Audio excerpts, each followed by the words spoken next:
Rob Esley here from the Outdoor Line on 710 ESPN Seattle, hanging out here in the sports pit in the studio. We just got done with 2 hours of radio here this morning. One of the techniques I was talking about on the show this morning was jig fishing for hatchery steelhead. This is a go-to technique this time of year, especially when the rivers get low and clear. This is a 9.5 foot XMG 50 Lamaglass rod. This is a nice light rod. This is one of my light setups, especially for hatchery steelhead. I've got about a 3500 series reel. This happens to be a Daiwa here, but there's a lot of good ones on the market. I've got this spooled up with 10-pound test main line. And then of course we're going to go to a bobber stop here. You can see this bobber stop tied in line.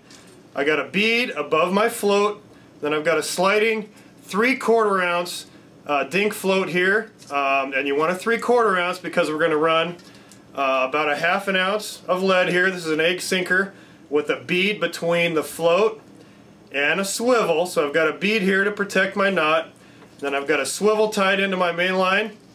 And I've got about, I'd say about 2 feet of leader here. This is Cigar 8-pound test fluorocarbon leader. When the rivers are up, kind of dirty, you don't really need to use the fluorocarbon, but boy, when it gets low and clear like it is right now, this 8-pound test Cigar really does the trick. And then I've just got a pink and white jig. There's a lot of different colors that work well, but pink and white is a great place to start. This happens to be a Bomac 1/4 ounce jig.